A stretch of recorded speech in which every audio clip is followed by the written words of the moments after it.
Good morning students. अपनी चर्चा चल रही थी ध्रुवित प्रकाश प्राप्त करने की कुछ प्रक्रियाएं पढ़ रहे थे।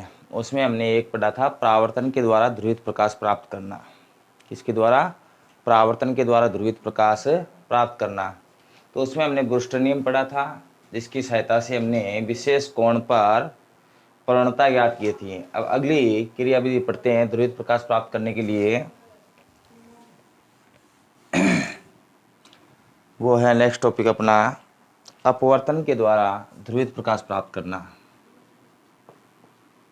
अपवर्तन के द्वारा ध्रुवित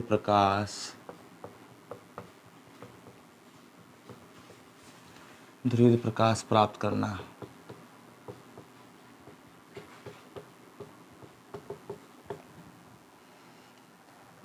तो देखिए, आपको इतना पता है, जब किसी विशेष कोण या ब्रूस्टर कोण पर अध्रुवित प्रकाश को आपतित किया जाता है तो परावर्तित प्रकाश जो होता है वो पूर्ण रूप से क्या हो जाता है? ध्रुवित हो जाता है। लेकिन निर्गत जो प्रकाश होता है वो आंशिक रूप से क्या होता है? अध्रुवित होता है। तो देखिए, यदि इस प्रकार प्लेटों की संख्या को बढ़ा दिया जाए, मान लीजिए ये एक प्लेट थी,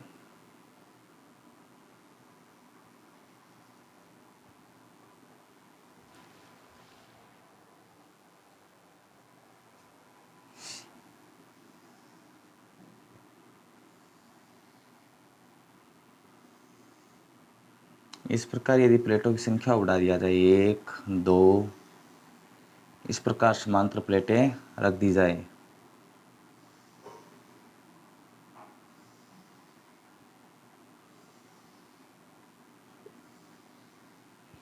इस प्रकार एक दूसरे समांतर प्लेटें रख दी जाए तो क्या होगा? तो क्या बताया जाता है आपको?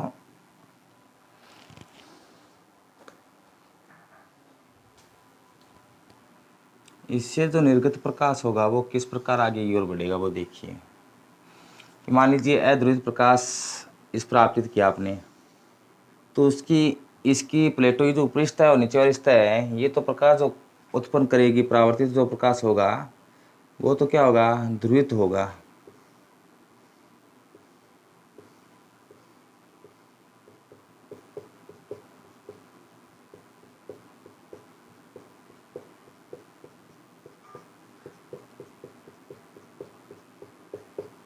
यह ध्रुवित प्रकाश है।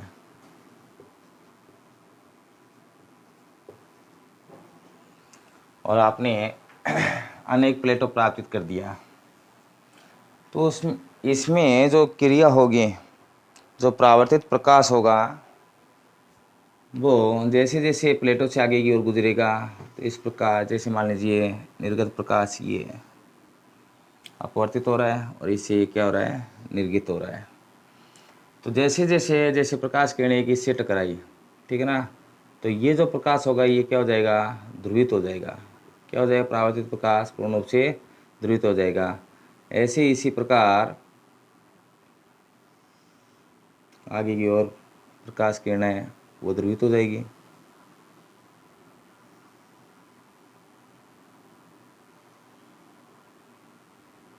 तो इस प्रकार आपके पास ध्रुवित प्रकाश है वो प्राप्त होगा।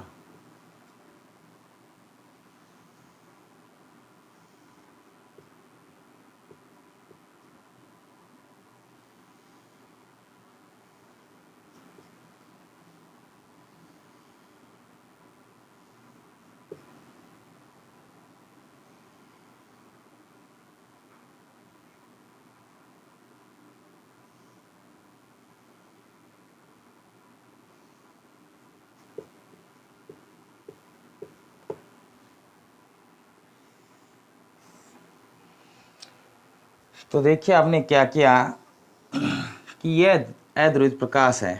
क्या है? अध्रुवित प्रकाश। ये परावर्तित ध्रुवित प्रकाश है, परावर्तित ध्रुवित प्रकाश। और ये प्लेट समुदाय है, मतलब अनेक प्लेटों का समूह है।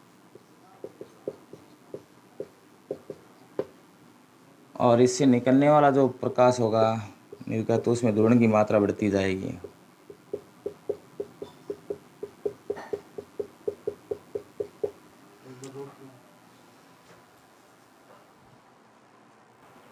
अतः चित्रानुसार जब किसी अध्रुवित प्रकाश को कांच के समांतर प्लेटों पर आपतित करवाते हैं तो परावर्तित प्रकाश होता है, पृष्ठ कोण परावर्तित करवाते हैं तो परावर्तित जो प्रकाश होता है वो तो क्या होता है, पूर्ण रूप से ध्रुवित हो जाता है। लेकिन निर्गत जो प्रकाश होता है वो आंशिक रूप से क्या होता है, ध्रुवित होता है। जैसे जैसे अपवर्तित जो प्रकाश होता है ये अनेक प्लेटों से गुजरता है तो इसमें ध्रुवण की मात्रा बढ़ती जाती है और अंत में लगभग ध्रुवित प्रकाश निर्गत जो, तो जैसे जैसे ध्रुवण की मात्रा बढ़ती है तो निर्गत जो प्रकाश होता है वो पूर्ण रूप से क्या हो जाएगा, ध्रुवित हो जाएगा। तो इस प्रकार ये जो प्लेटों का जो समुदाय है ये क्या कहलाता है, पट्टिका पुंज कहलाता है। क्या कहलाता है, पट्टिका पुंज। ठीक है, तो इस प्रकार आप क्या है, अध्रुवित प्रकाश को समतल ध्रुवित प्रकाश में परिवर्तित कर सकते हो। ठीक है, नेक्स्ट टॉपिक देखते हैं।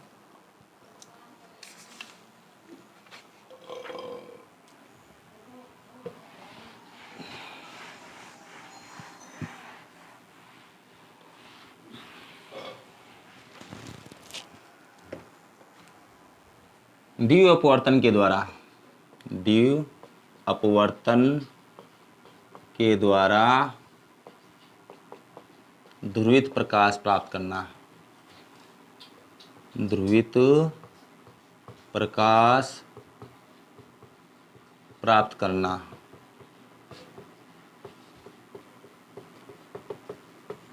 वैसे नाम से पता चला द्विव अपवर्तन, तो इसमें जो अपवर्तित किरणें होगी वो दो प्राप्त होगी। तो इसके लिए देखिए क्या बताया जाता है, एक विशेष क्रिस्टल होता है कैल्साइट, कैल्साइट या आइसलैंड स्पार, आइसलैंड स्पार। तो क्या बताया जाता है, जब किसी अध्रुवित प्रकाश को कैल्साइट या आइसलैंड स्पार क्रिस्टल पर आपतित किया जाता है तो अपवर्तन के बाद में जो अपवर्तित किरणें होती है वो दो प्राप्त होती है। तो यह प्रक्रिया क्या कहलाती है, द्विव अपवर्तन कहलाती है। और जिसकी सहायता से या क्रिस्टल की सहायता से यह क्रिया की जाती है उसे द्विव अपवर्तक कहते हैं। तो क्या बताया जाता है, जब कोई अध्रुवित प्रकाश है किसी कैल्साइट या आइसलैंड स्पार पर आपतित किया जाता है तो अपवर्तित प्रकाश है वो दो किरणों के रूप में क्या होता है, प्राप्त होता है। यह प्रक्रिया द्विव अपवर्तन कहलाती है तथा इस क्रिस्टल को या जिस क्रिस्टल से द्विव अपवर्तन की क्रिया संपन्न होती है उसे क्या कहते हैं, द्विव अपवर्तक कहते हैं। ठीक है ना। द्विव अपवर्तन की क्रिया को समझने के लिए क्या बताया जाता है, तो देखिए इसको समझने के लिए एक प्रयोग किया जाता है कि एक सफ़ेद कागज लीजिए, क्या लीजिए, एक सफ़ेद कागज, उस पर सही से एक बिंदु बनाइए। क्या बनाइए, सही से एक बिंदु बनाइए सफ़ेद कागज पर, और उसके ऊपर आप क्रिस्टल रखिए। क्या रखिए, कोई क्रिस्टल रखिए। इस क्रिस्टल में ये जो बूंद है दो दिखाई देगी। कितनी दिखाई देगी, दो बूंद दिखाई देगी। इसमें जो एक बूंद होती है वो तो स्थिर रहती है और एक बूंद है वो जैसे जैसे क्रिस्टल को घुमाएंगे तो चारों ओर परिक्रमा करती रहती है। जो स्थिर बूंद होती है वो अपवर्तन के नियमों का क्या करती है, पालन करती है। तो इससे निकलने वाली किरण को ओ किरण कहते हैं। क्या कहेंगे, ओ किरण। और इससे बनने वाले ओ किरण या साधारण किरण कहते हैं। और इससे बनने वाले प्रतिबिंब को साधारण प्रतिबिंब कहते हैं। और इसी प्रकार एक जो बिंदु है गतिमान जो होता है क्रिस्टल के साथ साथ क्या है, ये घूमता है। तो इससे निकलने वाली जो किरण को है वो कहते हैं असाधारण किरण, असाधारण किरण या ई किरण कहते हैं। और इससे बनने वाले प्रतिबिंब को क्या कहते हैं, असाधारण प्रतिबिंब कहते हैं। ये जो किरणें होती है अपवर्तन के नियमों का पालन नहीं करती है। तो क्या बताया जाता है कि द्विपरिवर्तन की प्रक्रिया को समझने के लिए एक सफेद कागज का उपयोग करते हैं, जिस पर सही से एक बिंदु बनाते हैं और उस पर एक क्रिस्टल रखते हैं, कैल्साइट क्रिस्टल को रखते हैं। तो उसमें ये जो बिंदु है वो 2 के रूप में दिखाई देता है या 2 बिंदु के रूप में दिखाई देता है। एक जो बिंदु होता है वो स्थिर होता है और एक जो बिंदु होता है वो क्या करता है, परिक्रमा करता रहता है। स्थिर बिंदु से निकलने वाली किरण को ओ किरण या साधारण किरण कहते हैं और इससे बनने वाले प्रतिबिंब को क्या कहते हैं, साधारण प्रतिबिंब कहते हैं। इसी प्रकार जो बिंदु गतिमान होता है उससे निकलने वाली किरण को असाधारण किरण या ई किरण कहते हैं। इससे बनने वाले प्रतिबिंब को क्या कहते हैं, असाधारण प्रतिबिंब कहते हैं। तो इस प्रकार की अपवर्तन क्रिया शायद आपको समझ में आ गई होगी। अब नेक्स्ट टॉपिक देखते हैं।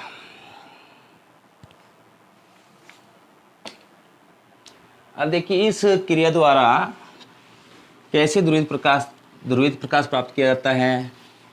तो नेक्स्ट टॉपिक में बताया जाता है, जिसका नाम है निकोल प्रिज्म।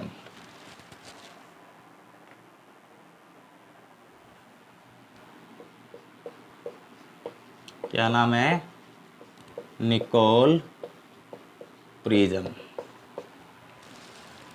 तो देखिए क्या बताया जाता है, निकोल प्रिज्म में एक ऐसी प्रकाशिक युक्ति होती है जिसकी सहायता से समतल ध्रुवित प्रकाश प्राप्त किया जा सकता है। निकोल प्रिज्म की सहायता से समतल ध्रुवित प्रकाश प्राप्त किया जा सकता है और ये जो होता है द्विपरिवर्तन के सिद्धांत पर कार्य करता है। निकोल जो प्रिज्म होता है द्विपरिवर्तन के सिद्धांत पर कार्य करता है। इस निकोल प्रिज्म की सहायता से क्या किया जाता है कि ओ किरण जो होती है, कौन सी किरण, ओ किरण जो होती है उसका पूर्ण आंतरिक परावर्तन करके उस किरण का क्या कर लिया जाता है, अवशोषण कर लिया जाता है और निर्गत प्रकाश के रूप में ई किरण शेष रहती है, जो क्या हो जाती है, ध्रुवित हो जाती है। ई किरण क्या हो जाएगी, ध्रुवित हो जाती है। अब देखिए इसकी संरचना के बारे में पढ़ते हैं। तो निकोल प्रिज्म को बनाने के लिए कैल्साइट क्रिस्टल का टुकड़ा ऐसे आकार का लेते हैं जिसकी लंबाई जो हो वो चौड़ाई की क्या हो, 3 गुनी हो। लंबाई क्या हो, चौड़ाई की 3 गुनी हो। और उसके जो मुख्य फलक होते हैं, जैसे मान लीजिए चित्र की सहायता से समझा रहा हूँ आपको।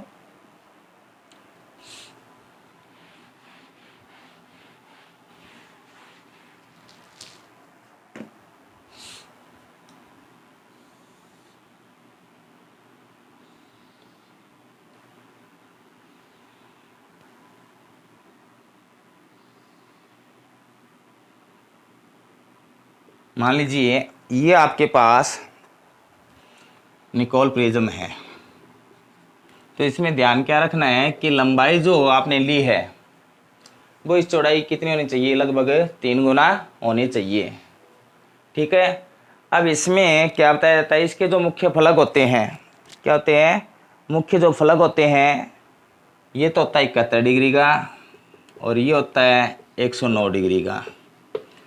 अब इसकी संरचना में क्या बताया जाता है कि इसका जो मुख्य फलक है ये BC, इसको इस प्रकार घिसा जाता है कि इसका ये जो कोण है ये तो 71 डिग्री से कितनी डिग्री हो जाए, 68 डिग्री हो जाए। कितना हो जाए, 68 डिग्री। और ये 109 डिग्री से कितना हो जाए, 112 डिग्री। मतलब 3 डिग्री इस साइड से कम कर दिया जाता है और इस साइड से क्या हो जाए, अधिक हो जाए। तो क्या बताया जाता है कि निकोल प्रिज्म है उसकी जो लंबाई होती है वो चौड़ाई से क्या होती है, 3 गुना अधिक होती है। कैल्साइट क्रिस्टल का टुकड़ा ऐसे आकार का लेते हैं जिसकी लंबाई चौड़ाई से क्या हो, 3 गुना अधिक हो। और मुख्य फलक को इस प्रकार खींचते हैं कि इनके मुख्य जो कोण है 71 डिग्री से 68 डिग्री और 109 डिग्री से 112 डिग्री हो जाए। इसके बाद में क्या करते हैं, आपको एक विकिरण दिखाई देगा ये, तो इसको विकिरण AC के अनुदिश काट लिया जाता है। किसके अनुदिश काट लिया जाता है, विकिरण AC के अनुदिश इस प्रकार इसको काट लिया जाता है। ठीक है। फिर इस पर पॉलिश करके इसको घिसा जाता है और एक विशेष सीमेंट होती है जिसका नाम होता है कनाडा बाल्सम सीमेंट, उसके लेप से इसको पुनः चिपका दिया जाता है।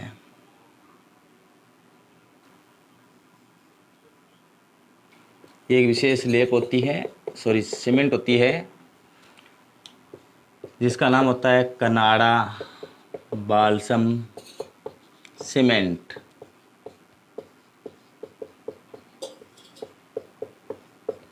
तो इससे इसको पुनः चिपका दिया जाता है। तो इसका लेप क्यों किया है, इसका कारण बता देता हूँ। जो O किरण है और E किरण है, दो किरण आपने पढ़ी है, उनके लिए इसकी सहायता से इस क्रिस्टल का जो अपवर्तनांक होता है वो क्या हो जाता है, भिन्न भिन्न हो जाता है। O किरण के लिए क्रिस्टल का जो अपवर्तनांक होगा वो इस बाल्सम सीमेंट से क्या होगा, अधिक होगा। क्या होगा, अधिक होगा, जिसके कारण ये सघन माध्यम का कार्य करेगी। तो देखिए आगे बढ़ते हैं, इसकी कार्य विधि। संरचना देख ली हमने, और इसमें संरचना में ध्यान रखना, इनके जो ये मुख्य फलक होते हैं ये, इनको काला कर दिया जाता है, इसको और इसको क्या कर दिया जाता है, काला कर दिया जाता है। अब देखते हैं कार्य विधि। तो देखिए क्या बताया जाता है, जब अध्रुवित प्रकाश को इस प्रिज्म की ए बी भुजा पर, जैसे मान लीजिए ये अध्रुवित प्रकाश है,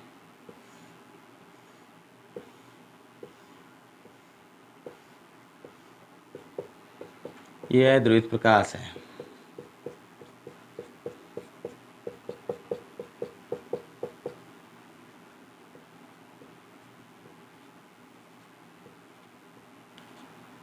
तो क्या बताया जाता है, जब अध्रुवित प्रकाश को, किसको, अध्रुवित प्रकाश को प्रिज्म की ए बी भुजा पर आपतित करेंगे, किस पर आपतित करेंगे, ए बी भुजा पर आपतित करेंगे, तो ये किरण दो भागों में विभाजित होगी। क्योंकि ये किस सिद्धांत पर कार्य करता है, द्वि अपवर्तन के सिद्धांत पर कार्य करता है। तो एक किरण जो होगी, जो ओ किरण, उसके लिए क्या बताया जाता है कि इस क्रिस्टल का जो अपवर्तनांक होगा इस सीमेंट से क्या होगा, ओ किरण के लिए अधिक होगा। तो ये इस प्रकार देखिए, एक किरण तो ये हो गई और एक किरण ओ इस प्रकार हो जाती है। तो ओ किरण जो है ये मान लीजिए ओ किरण है,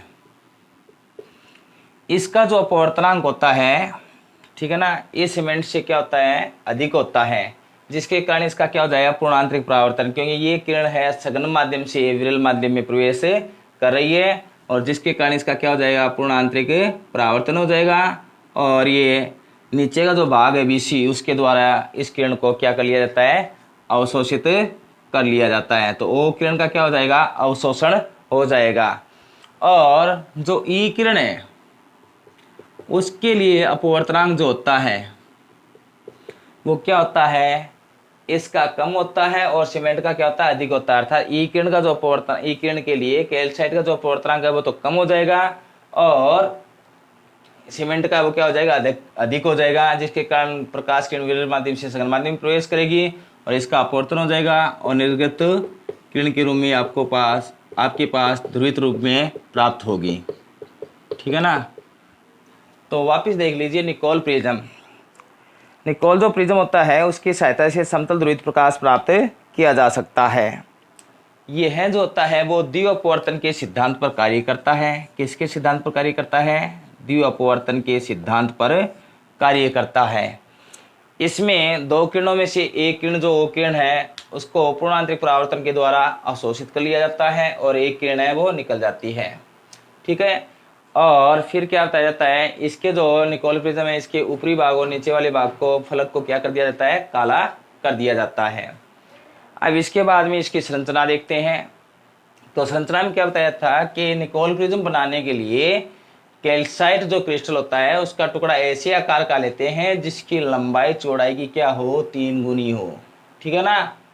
और इसके मुख्य फलक को इस प्रकार खींचते हैं कि 71 डिग्री का कोण है वो 68 डिग्री का हो जाए, 109 डिग्री का जो कोण है वो कितनी डिग्री का हो जाए, 112 डिग्री का हो जाए। ठीक है। इसके बाद में AC विकिरण के अनुदिश इसको काटते हैं, फिर पॉलिश करके एक विशेष सीमेंट होती है जिसे कनाडा बाल्सम सीमेंट कहा जाता है, उसकी सहायता से इसको पुनः चिपका दिया जाता है। ठीक है। जिसके इस सीमेंट के कारण क्या है, O किरण और E किरण के लिए इस क्रिस्टल का अपवर्तनांक क्या हो जाता है, अलग अलग हो जाता है। ठीक है। इसके बाद में इसकी कार्यविधि कि चित्रानुसार जब अध्रुवित प्रकाश को, ये कौन सा प्रकाश है, अध्रुवित प्रकाश, तो अध्रुवित प्रकाश को प्रिज्म की AB भुजा प्राप्त किया जाता है। तो इसमें O किरण और E किरण, ये कौन सी किरण है, E किरण, दो किरणें द्वि अपवर्तन के कारण प्राप्त होती है। ओ किरण के लिए जो अपवर्तनांक होता है क्रिस्टल का वो बाल्सम सीमेंट से क्या होता है, अधिक होता है, जिसके कारण ये किरण सघन माध्यम से विरल माध्यम में प्रवेश करती है और प्रकाश का पूर्ण आंतरिक परावर्तन होता है, और जिसको विषुव ऊर्जा द्वारा क्या कर लिया जाता है, अवशोषित कर लिया जाता है। लेकिन ई किरण के लिए कैल्साइट का जो अपवर्तनांक होता है वो बाल्सम सीमेंट से क्या होता है, कम होता है, और इसका अपवर्तन होता है और ध्रुवित प्रकाश के रूप में ई किरण आपके पास प्राप्त हो जाती है। तो इस प्रकार निकोल प्रिज्म की सहायता से अध्रुवित प्रकाश को ध्रुवित किया जा सकता है।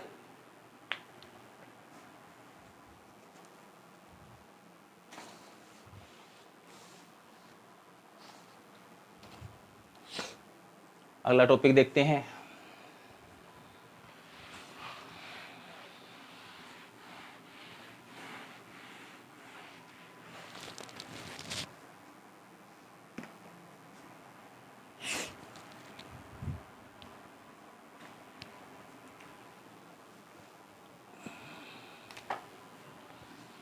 अगला टॉपिक है द्विवर्णता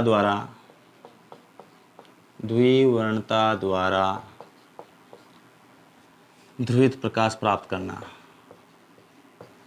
ध्रुवित प्रकाश प्राप्त करना।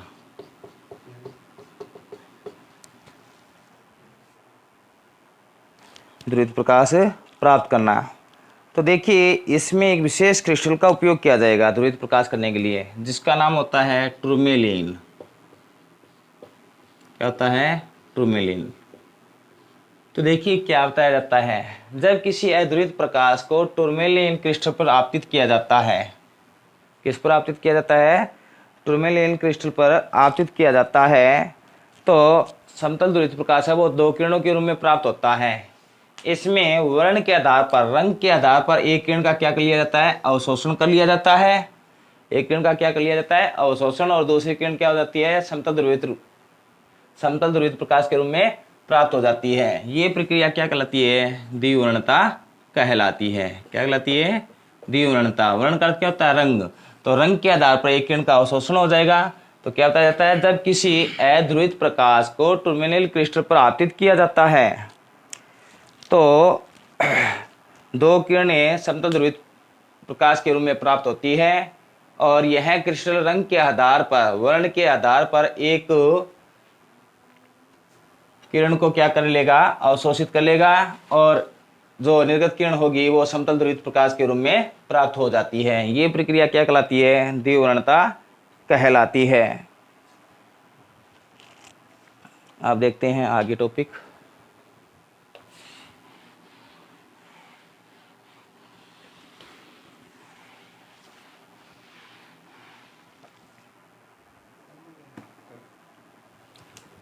पोलेराइड शीट द्वारा,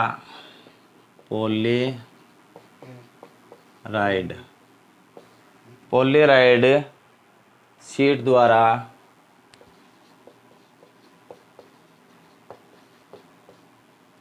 ध्रुवित प्रकाश प्राप्त करना। ध्रुवित प्रकाश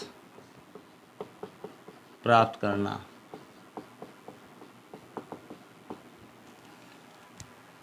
तो देखिए सबसे पहले पढ़ते हैं पोलेराइड शीट क्या होती है।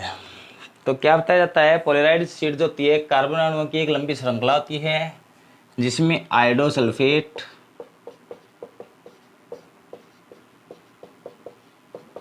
और नाइट्रोज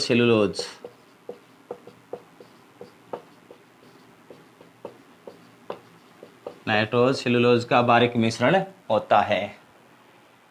इसकी सहायता से इसमें क्या है, पोलेराइड शीट में अक्ष होते हैं, इस प्रकार व्यवस्थित होते हैं, और इस प्रकार भी क्या होते हैं, व्यवस्थित होते हैं। तो इसके द्वारा ध्रुवित प्रकाश प्राप्त किया जाता है, वो इनके अक्ष पर डिपेंड करता है।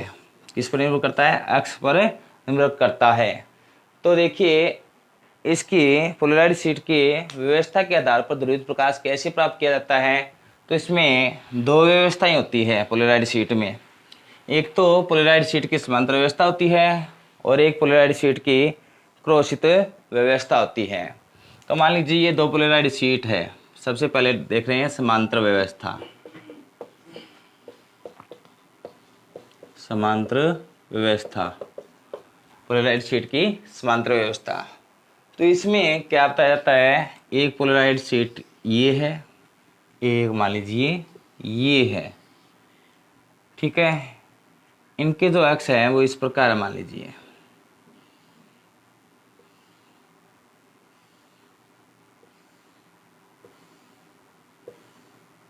ये मुख्य अक्ष लिए हमने इसके, इस प्रकार इसको P1 द्वारा व्यक्त करते हैं और एक शीट के अक्ष ये हैं। और ये शीट जो होती है एक दूसरे क्या होती है, संपाती होती है। क्या होती है, संपाती। इस शीट को P2 द्वारा व्यक्त कर देते हैं। कहने का अर्थ है, मान लीजिए अपने जो हथेलियाँ हैं, ठीक है ना, ये पोलराइज्ड शीट को व्यक्त कर रही है। अब ये जो अंगुलियां हैं और ये अंगुलियां हैं, दोनों शीटों के अक्ष को व्यक्त कर रही है।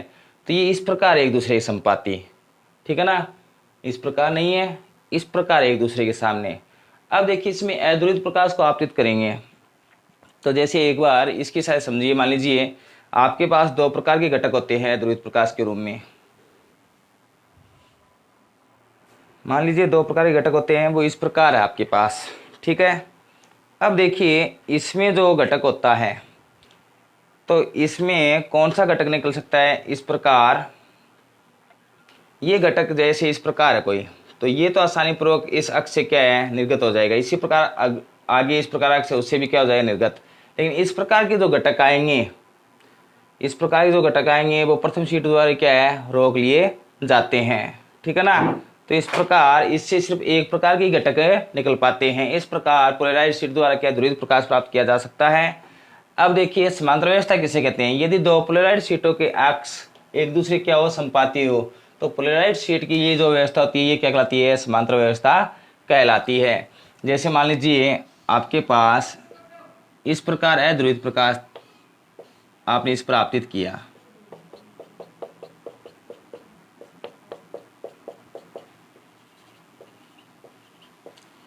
और इस प्रथम पोलराइज्ड शीट P1 से आपके पास जो प्रकाश प्राप्त हुआ, मान लीजिए ध्रुवित प्रकाश प्राप्त हुआ, वो कागज तल के समांतर प्राप्त हुआ है। कागज तल के क्या प्राप्त हुआ है, समांतर प्राप्त हुआ है। और मान लीजिए इसकी तीव्रता I नोड है, प्रारंभिक शीट से कितनी है, I नोड है। अब देखिए ये घटक, ये तो क्या था, अध्रुवित प्रकाश था, अध्रुवित प्रकाश। और ये इस प्रथम शीट पोलराइड P1 से ध्रुवित हो गया, तो ये ध्रुवित प्रकाश। अब ये जो घटक है इससे आसानी पूर्वक वापिस निकल सकते हैं आगे और, क्योंकि अक्ष क्या एक दूसरे के संपाती है। तो इस प्रकार पुनः ध्रुवित हो जाएगा ये। तो इस अवस्था में तीव्रता जो होती है वो अधिकतम प्राप्त होती है, ठीक है। ये पुनः ध्रुवित हो गया।